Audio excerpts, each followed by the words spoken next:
Here I am at the Governor's Mansion in Frankfort, Kentucky.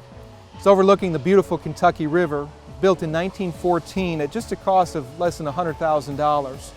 Many dignitaries, politicians, even presidents have visited this mansion over the years. In just a few minutes, we're going to go inside and sit down with Governor Bevin to talk about this past legislative session, challenges facing the Commonwealth, and future initiatives to help the Commonwealth become a better place to live.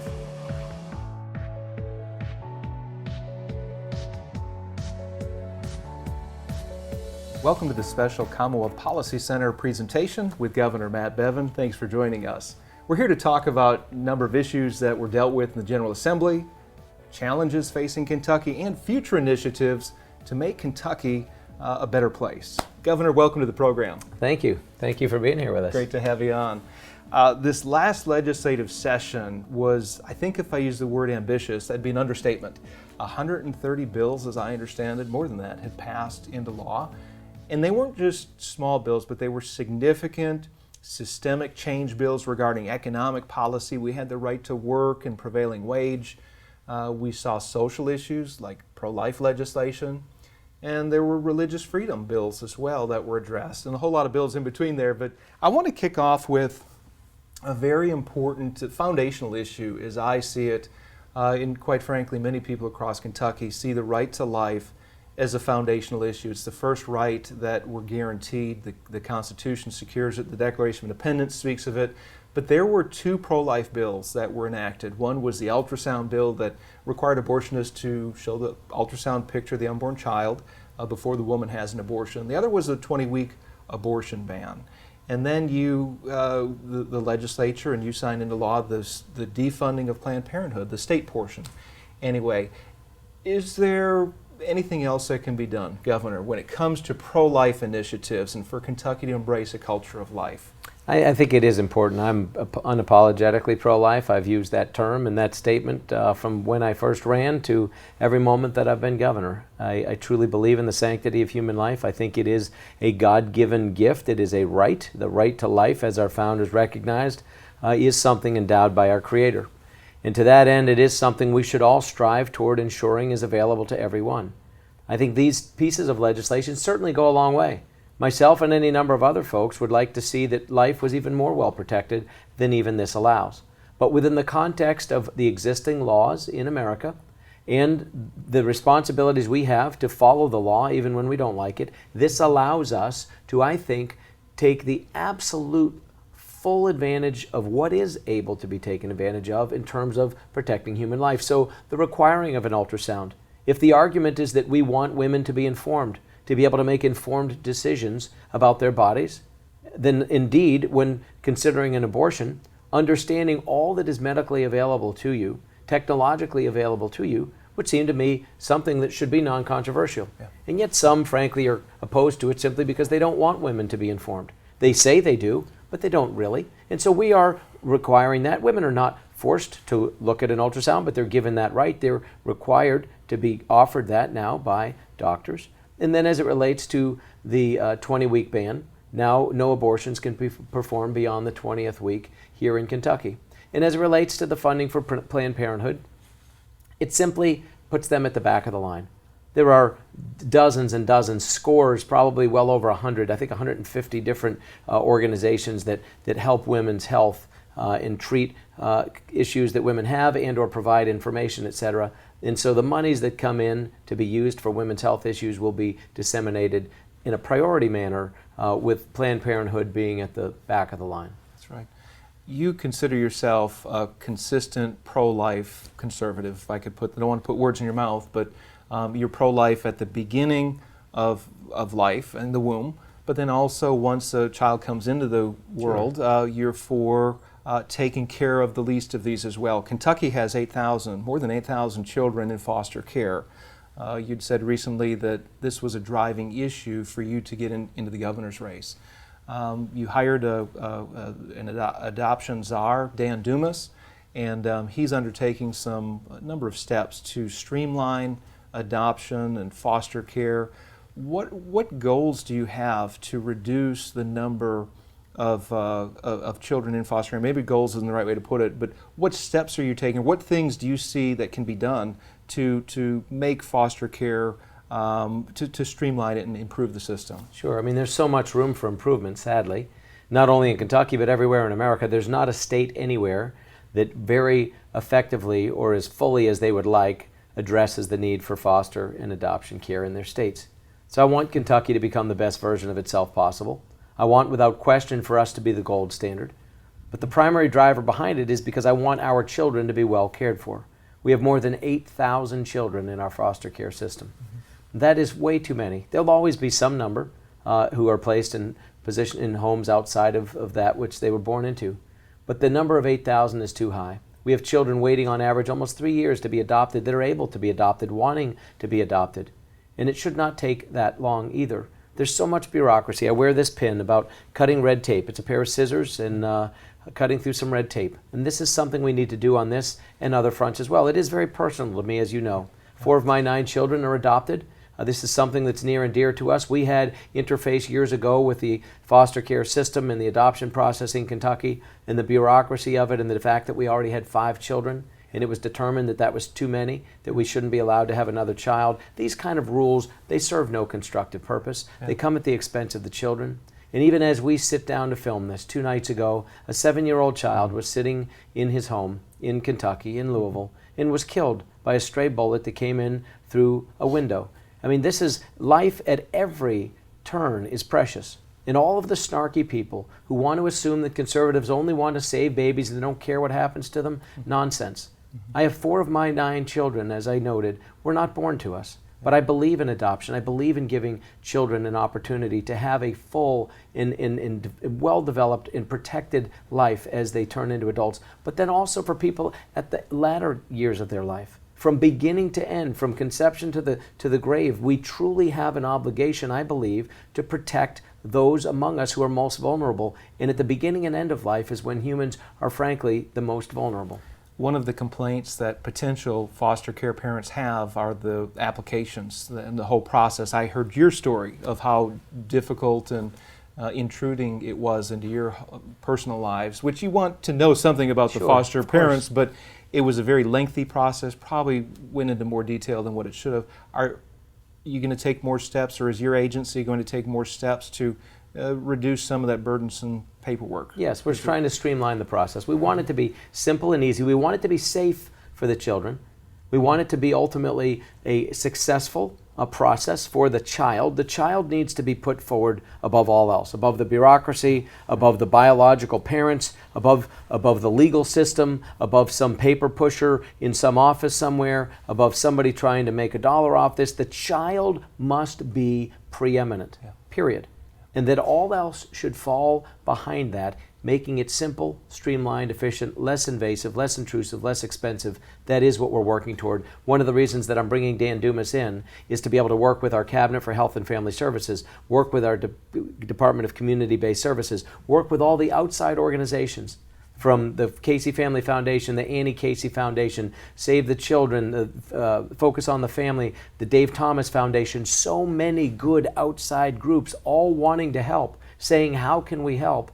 We now are going to have a person in the form of Dan who will be able to coordinate this. And as an adoptive father himself, as an author on books on adoption, as a man who worked with Stephen Curtis Chapman to start Shoshana's Hope, which is an adoption organization, Dan worked with him, partnered to develop that adoption organization. So his passion is there, his interest is there, and we are going to fix this in Kentucky. Do you think, Governor, if the cost involved with adoption, if that was cut in half? I know it's very, very expensive. Most families cannot afford that in Kentucky, but is that something that is going to be looked at to increase the potential pool of adoptive parents, cutting the cost? Certainly that's part of it. I mean, there will be those who say, and technically there's some relevance to it, that the cost of adopting inside the system is fractions of what it is outside of the system. If you go through a private adoption or even an adoption overseas, then it can become very expensive. But interestingly, inside the system, it is so bureaucratic and complicated that the cost becomes irrelevant if you can't get the job done. So looking for simplification, paperwork, cost, time, intrusiveness, all that. That's what we're working on. And I will be looking to the faith-based community, among others. I want 6,000 something churches, 8,000 children. Don't tell me we can't find homes for people when there are people out there who say that this is their heart. They want to be the hands and feet of Christ. This is an opportunity to do that. That's good. That's good. We've got just a few more minutes till the break. I want to pivot to another important issue, education. Major education reforms took place in Kentucky this last legislative session. Common Core was repealed. Charter schools were introduced. You gave incentives for higher education, incentive-type funding. Do you see more reforms on the way for Kentucky to improve our education system, to improve options, or to provide more options for students? Is there more on the horizon, like tax credits, like vouchers or something like I don't know. These things are talked about, but I'm wondering, what do you see as far as on the reform mode for education? There are many things. The key is to make sure that which has been passed is properly implemented. Charter schools, we want to make sure that we're successful out of the gate. As it relates to some of these other things that you mentioned as well, curriculum-related things, replacing Common Core with a Kentucky-based curriculum that works for our students, all the development of these things is our immediate focus right now. Some of these other things like tax credits for education and things of that sort, I'd love to see it. There's a cost to all these things, and these will be things of discussion in future legislative sessions, no question about it. Okay, that's fantastic. Well, we're going to go to a break, and we'll be back in just a few minutes.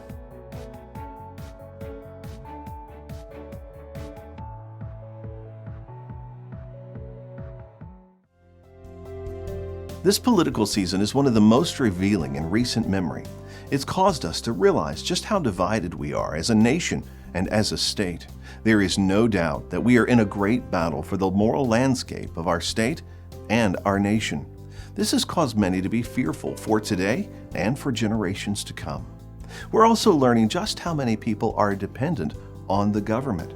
New leadership and shifting policies have caused many people to be overwhelmed with worry and fear. But if we take a step back, we see that God is at work. He's calling us to take a second glance at what we value and where we find our hope. You see, we aren't the first generation where God has used political turbulence to call a people back to Him. Listen to the words of the ancient prophet Daniel as he speaks of God. He changes times and seasons. He removes kings and sets up kings. He gives wisdom to the wise and knowledge to those who have understanding. He reveals deep and hidden things. He knows what is in the darkness, and the light dwells with Him. If your hope is in God, don't give in to fear and despair. This is a time to stand for biblical convictions, but it's not a time to be overcome by fear and worry. Look to God, trust in Him, turn to Him for your wisdom and for your hope.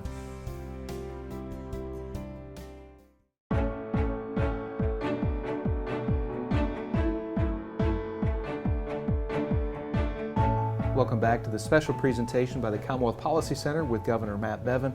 Governor, we were talking about education policy just before the break. I want to go to something where there are a lot of state workers depending on the right policy being done, and that is the state pension system. There was a news bit that came out the other day that said that in order for the state pension fund to remain solvent in a few years, it's going to have to begin putting $700 million more a year into it. And that's $700 million more than we put in last year in our last budget, which was a record amount, which caused us to have to cut a lot of cabinet areas by 7% or 9%. And caused a lot of weeping and gnashing of teeth. So we cut in order to be able to put in an amount that we need to nearly double. That $700 million, frankly, is low because it assumes, for example, that the number of state workers is flat. Now, in reality, it's not. It's declining, and it has been for the last 10 plus years. We have fewer people working in state government, and we don't need more people working in state government. So all the assumptions don't even necessarily take into consideration the fact that we actually are going to owe more in some measure. But whether it's $700 million or $1 billion or $1.2 billion, the bottom line is, where is that money going to come from? It is significant chunks of our education dollars and our road dollars and our public protection dollars and our bridge for refurbishment dollars and our fill-in-the-blank dollars. Where are those dollars going to come from? They're going to come from all those things and then some. And yet, if we don't fix this problem, the pension system's going to run out. I want to remind people of two things. First of all, this only applies to a single-digit percentage of Kentuckians. 90-some% of Kentuckians are shouldering this 50, 60, 70, 80 billion dollar problem that we have. We don't even know the exact size of it, but it's scores of billions of dollars that are owed.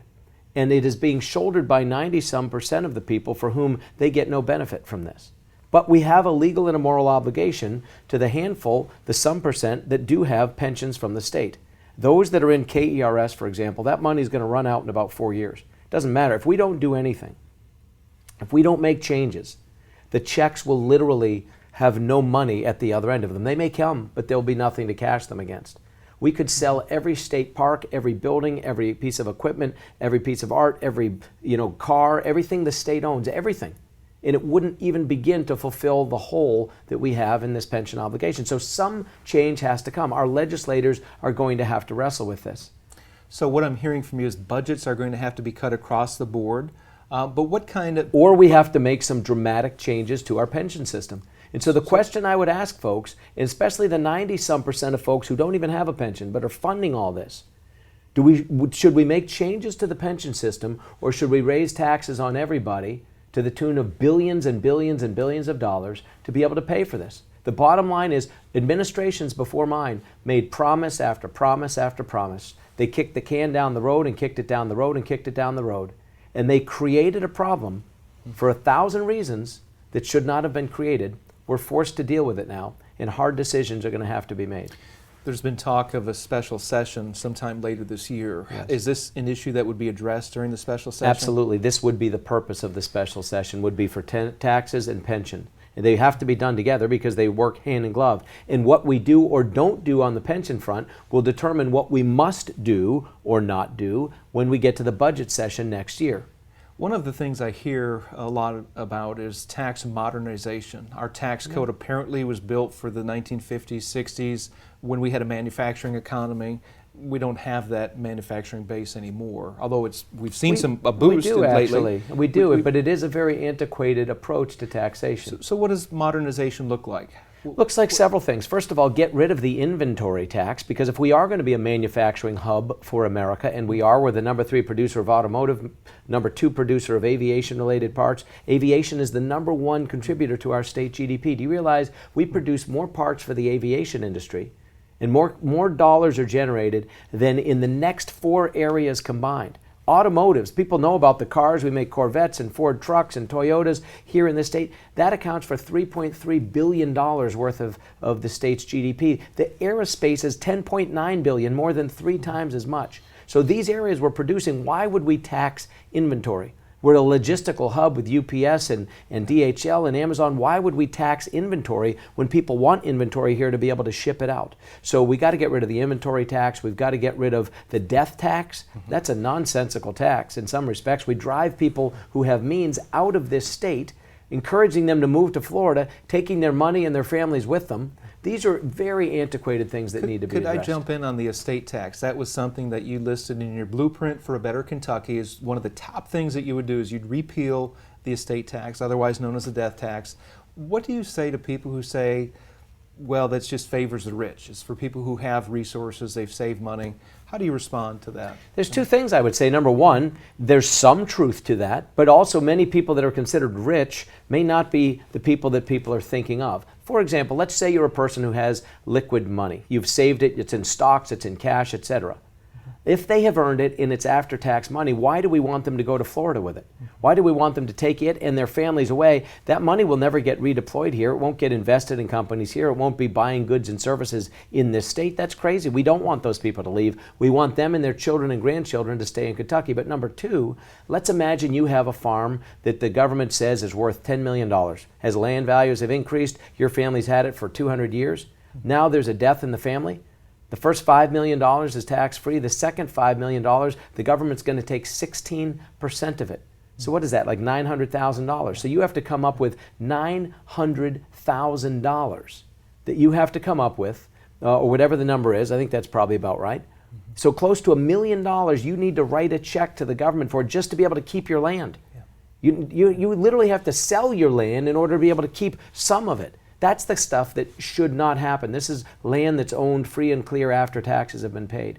So these are the kind of things. It isn't just the rich, it's a whole lot of other people in Kentucky. That's an issue, by the way, in my part of the state, in western Kentucky, where we have family farms that have been passed down generation to generation. And they might have several thousand acres, but they live very average lives. Sure, exactly. And that's a reality for many of the people in the state. Governor, I want to talk about the news media. Yesterday's headline of the Courier-Journal, Louisville Courier-Journal, said this: Matt Bevin's media policy, ignore reporters and control the message. Is that a fair assessment of your The thing that I love about this, if you read that article, someone sent me a link to it.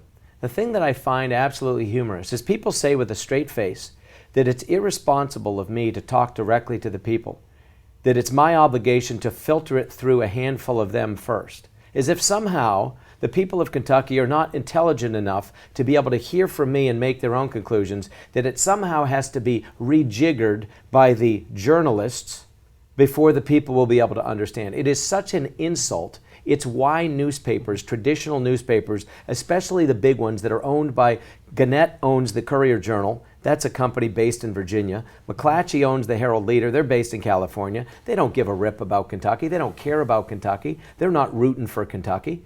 The small town papers are still vibrant to varying degrees because they actually still serve a purpose. But these big papers, they don't care about Kentucky. And so my disregard of the handful of them who think they get to determine the news, I use social media because it's a way to go directly to the people. I believe the people of Kentucky are smart enough to think for themselves. Yeah. Fake news has been talked about a lot. Would you call this a fake news? And again, I want to go back to the headline. It says, media policy, ignore reporters and control the message. I want to press on this because you've actually given interviews of several reporters across the state. You've been on talk radio programs. Every week. You give interviews to the Paducah Sun, the Bowling Green Daily News, other papers as well. We're here talking. We're not the media, but you're talking to us. But what I'm sensing from reading the Courier-Journal and sometimes the Lexington Herald-Leader is this, they're painting you as this guy that's secretive, not forthcoming, not open to the people. But with the advent of Facebook and other social media, you have communicated directly to the people. I don't think there's ever been a governor in Kentucky history that's ever been as direct in their communication, that's been more interactive, that's been more transparent, that's been more available to people. You've got about 4, 5, 6 whiny people who work for organizations that have become tabloids, let's be honest. They don't care about the facts. The largest newspaper in this state, the Courier-Journal, which truthfully, and I would say to anyone watching, is not worth the subscription price. You can get it for free online, just refresh your cache.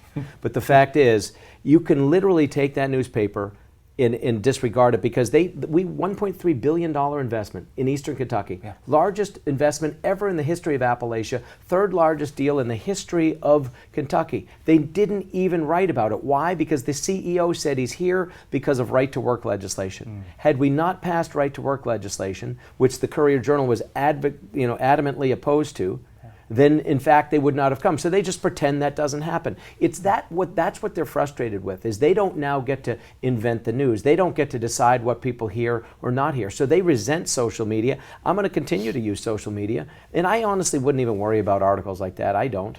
I really don't. Yeah. I want to pivot off of that. We've got just a few minutes here in this interview. I want to look back at some of the systemic policy changes that have taken place. I mentioned earlier right to work. You just mentioned it. We've become a right to work state, and we're seeing the results of that. It's exciting. You mentioned the aluminum plant or Brady Industries moving into Eastern Kentucky. You have it's widely spread across the social media world and elsewhere. But we also saw the expansion of the Georgetown Toyota plant.